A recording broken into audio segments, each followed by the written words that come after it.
Welcome to the darkest corners of cinema, where nightmares take form and the boundaries between reality and terror blur.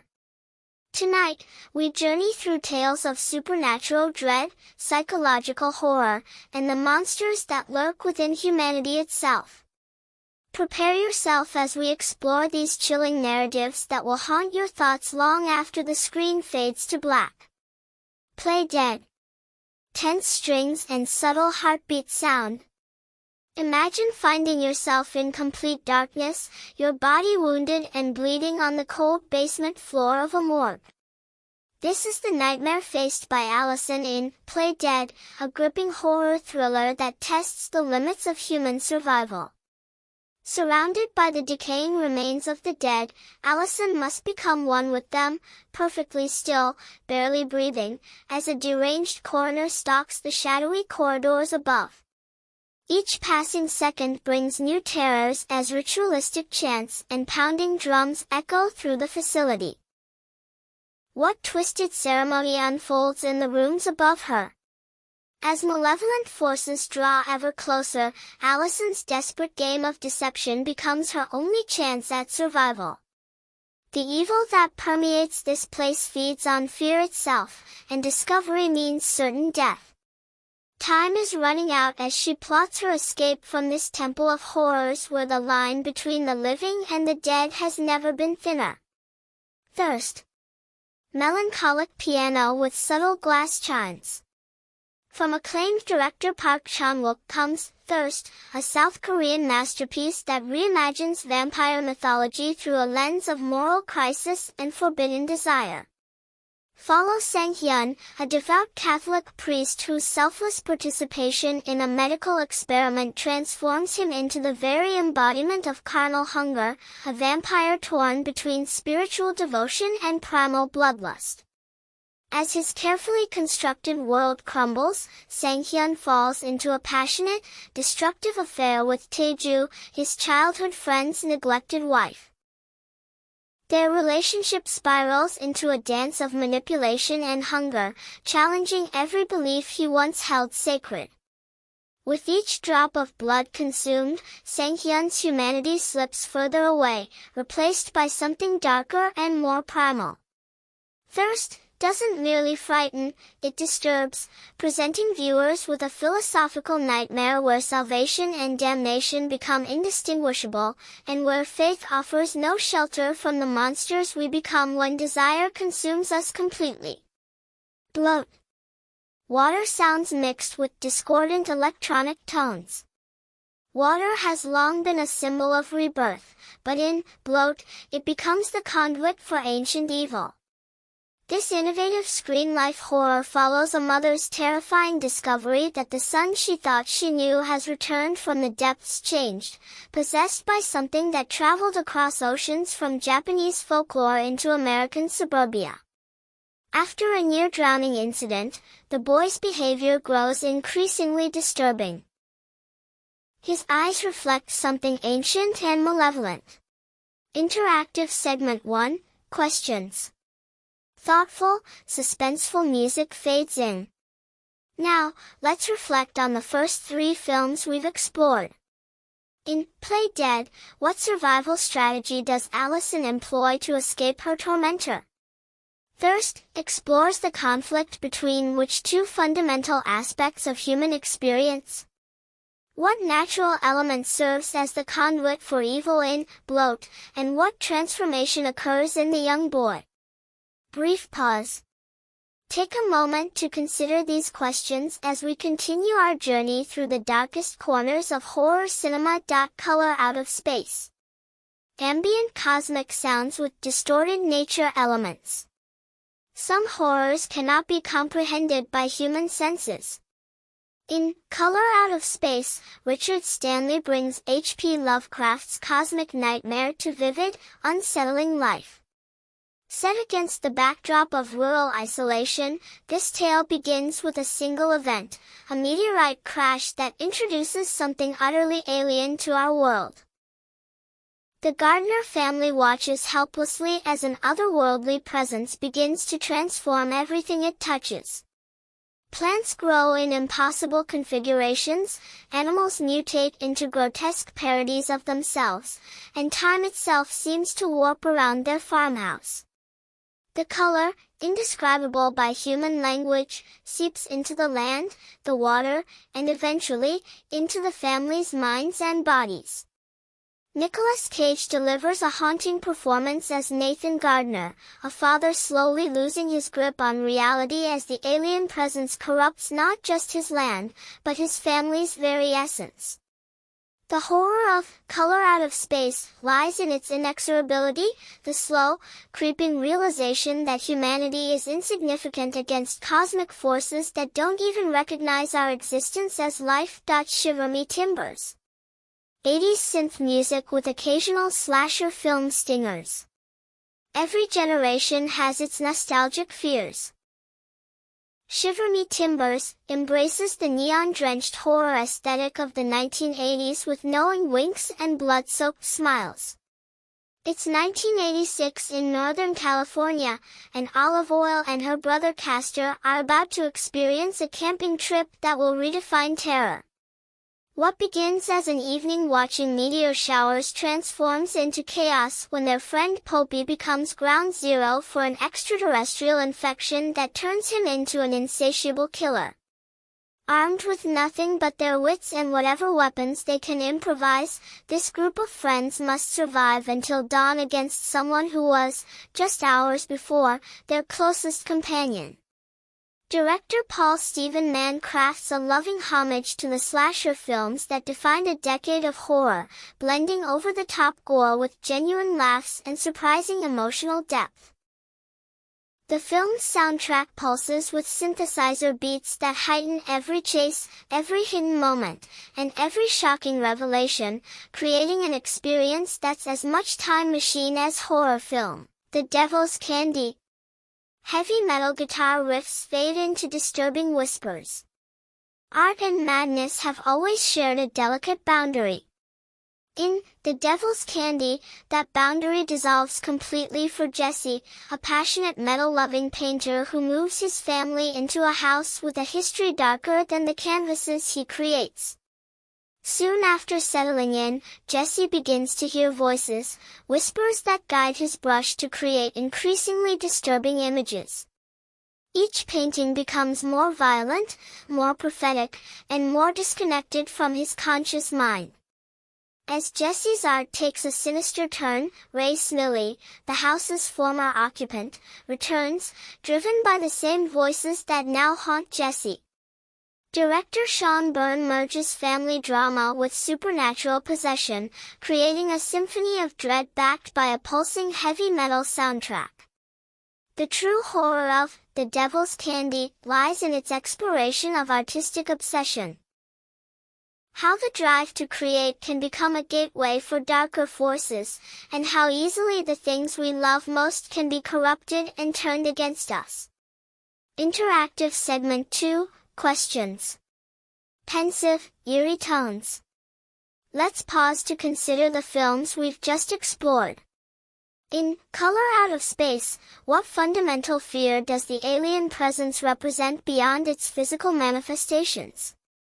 How does Shiver Me Timbers blend horror and nostalgia to create its unique atmosphere? In The Devil's Candy, what connection exists between Jesse's artistic passion and the supernatural threat he faces? Brief pause. Consider these psychological aspects as we delve deeper into our anthology of horror. Womb. Heartbeat sounds mixed with forest ambience. Some horrors are uniquely feminine, rooted in the vulnerability and power of creation itself. Womb explores this territory with unflinching intensity, following a pregnant woman's desperate fight for both her life and that of her unborn child. Fleeing the demons of addiction, she seeks solitude and healing in a remote cabin surrounded by endless forest. What should be a sanctuary becomes a prison when she attracts the attention of a deranged hunter who sees her pregnancy not as sacred life, but as something to possess and steal. Director Bridget Smith draws from true events to craft a narrative where the female body becomes both battlefield and sanctuary. As our protagonist navigates increasingly dangerous terrain, her connection to her unborn child becomes her source of determination and courage. Womb forces us to confront the question, how far would you go to protect a life that exists only within you, a person you love but have never met? St. Maud. Distant church organs with subtle whispering prayers. Faith, when twisted by isolation and trauma, can birth the most terrifying monsters of all. In Rose Glass's haunting directorial debut, St. Maud, we witness the gradual unraveling of a mind consumed by divine purpose. Maud, a recently converted hospice nurse, believes she has been chosen by God for a sacred mission, to save the soul of Amanda, her new patient. A former celebrated dancer now confined to her bed by terminal cancer, Amanda represents everything Maud has rejected: sensuality, hedonism, and secular joy. As Maud's religious fervor intensifies, so does her conviction that supernatural forces are working through her. Ecstatic visions blend with self-inflicted suffering as Maud's perception of reality fractures. The line between divine inspiration and psychosis blurs with each passing day, leading to a climax where salvation and damnation become indistinguishable. Morphic Clark's performance captures the terrifying intimacy of madness born from good intentions, making St. Maud a psychological horror that burrows under your skin and questions the very nature of faith itself. The Empty Man. Deep Tibetan singing bowls with distant wind howling. Some legends are written in ancient texts. Others are whispered on empty streets at midnight. The Empty Man explores a modern urban legend that bridges Eastern mysticism with Western fear, creating a labyrinth of existential dread that spans continents and decades. Beginning in the remote mountains of Bhutan in 1995, the film introduces us to a mysterious entity awakened by human curiosity. The narrative then leaps forward to 2018, where former detective James Lassombre reluctantly investigates a teenage girl's disappearance linked to a disturbing ritual. If you think about him, he can hear you. If you speak of him, he can find you. Director David Pryor constructs a narrative that defies easy categorization, blending cult psychology with cosmic horror.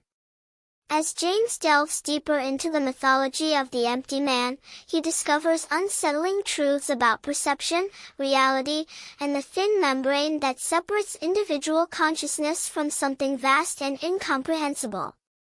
At its core, The Empty Man asks a terrifying question: what if our thoughts weren't truly our own, but conduits for something ancient that has always been waiting for an invitation? Interactive Segment 3, Questions. Mysterious ambient tones. As we process these three profound explorations of horror, how does womb transform the natural process of pregnancy into a source of both vulnerability and strength? In St. Maud, what is the true source of horror, supernatural forces or human psychology? The Empty Man suggests that certain thoughts are dangerous. How does this concept challenge our understanding of horror as something external to ourselves? Brief pause.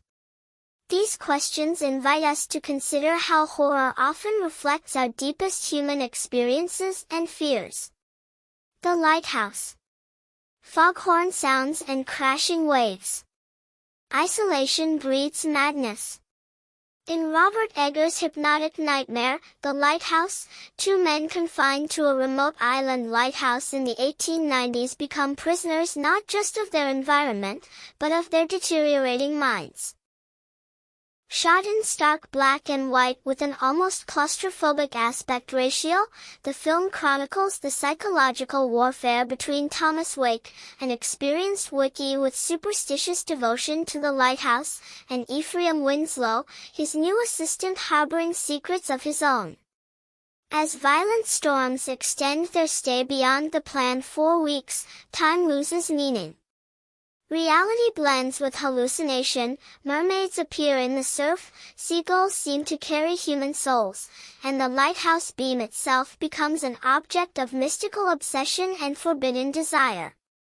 Willem Dafoe and Robert Pattinson deliver performances of primal intensity as their characters descend into a hell of their own making, fueled by isolation, alcohol, and the maddening rhythms of the sea. The Lighthouse asks us to consider how quickly our civilized facades can crumble when we're cut off from society and forced to confront the darkest parts of ourselves. Hereditary. Subtle clucking sounds mixed with miniature house construction noises. Family Legacy takes on horrifying new meaning in Ari Aster's devastating debut, Hereditary. When Annie Graham's secretive mother dies, she unleashes a chain of events that reveals the Graham family tree has roots in something ancient and malevolent. As grief compounds upon grief, Annie's family begins to disintegrate. Her daughter Charlie exhibits increasingly disturbing behavior, her son Peter withdraws into guilty isolation, and her husband Steve watches helplessly as Annie's artistic miniature creations begin to mirror catastrophic events before they happen. Toni Collette delivers a performance of raw, wounded power as a mother simultaneously trying to protect her family and coming to realize that they may have been marked for destruction long before their births. The true horror of Hereditary lies not in its supernatural elements, but in its unflinching portrayal of grief and guilt as forces that can destroy families as effectively as any demon. By the film's devastating conclusion, we're forced to ask, how much of who we are is truly chosen, and how much is predetermined by the blood that runs in our veins? The Babadook. Pages turning, with rhythmic knocking sounds. Grief wears many masks, but in Jennifer Kent's The Babadook, it takes the form of a charcoal-sketched monster that cannot be reasoned with, bargained with, or escaped. 6 years after her husband's violent death, Amelia struggles to raise their troubled son Samuel, who becomes obsessed with fighting imaginary monsters. When a disturbing children's book appears mysteriously on Samuel's shelf, a pop-up story about the sinister Mr. Babadook, his behavior worsens. Soon, Amelia begins to see glimpses of the creature herself, lurking in shadows and crawling across ceilings. Sleep deprivation and isolation compound as mother and son barricade themselves in their increasingly nightmarish home. Essie Davis delivers a performance of harrowing vulnerability as Amelia, a woman whose love for her child battles against her exhaustion and growing resentment. The genius of The Babadook lies in its central revelation: the monster is real, but it's also a manifestation of the grief Amelia has never properly confronted, a shadow that cannot be banished, only acknowledged and managed. In its final frames, The Babadook offers a profound truth about trauma. Some darknesses never fully leave us, we simply learn to make space for them in the basement of our lives. Interactive Segment 4, Questions. Dissonant string instruments. Reflecting on these psychological horror masterpieces. In The Lighthouse, how do the confined setting and relationship between the two men contribute to the film's escalating sense of dread? Hereditary explores the concept of fate versus free will. What evidence does the film present that the family's tragedies were predetermined? How does The Babadook use the monster as a metaphor for grief, and what does the film ultimately suggest about processing loss? Brief pause.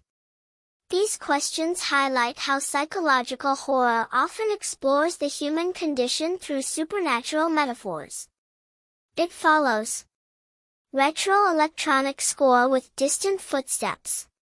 Some threats move slowly but never stop. In David Robert Mitchell's It Follows, sex becomes the transmission vector for something ancient and patient, a shape-shifting entity that takes human form and walks relentlessly toward its victim. After a sexual encounter with a new boyfriend, Jay learns she's been passed a supernatural curse. The entity can look like anyone, a stranger or a loved one, and is visible only to those who carry the curse. It never runs, only walks, but it never stops pursuing. The only escape is temporary, pass the curse to someone else through sexual contact, knowing you're potentially condemning them to death. Set in a dreamlike Detroit suburb that exists outside specific time periods, vintage television sets sit in modern homes, teenagers read books on futuristic shell-shaped e-readers, the film creates an atmosphere where familiar comforts become sources of dread. Every background figure becomes suspect, every open space offers too many approach angles. It follows, transforms post-teenage sexual anxiety into literal horror, creating a monster that embodies our culture's complicated relationship with intimacy, consequence, and morality. The genius lies in its simplicity. In a world of jump scares and frantic editing, Mitchell reminds us that the most terrifying threat is the one that gives you time to think about its inevitability. The Witch. Folky stringed instruments with distant goat bleating. Evil has many faces. In Robert Eggers' meticulously crafted period horror, The Witch, it wears the visage of purity itself. Set in 1630s New England, the film follows a devout Puritan family banished from their plantation to a solitary existence on the edge of an imposing, untamed forest. When their infant son vanishes while under the care of eldest daughter Thomasin, suspicion and paranoia take root. Crops fail, animals behave erratically, and the family's religious convictions become weapons they turn against each other.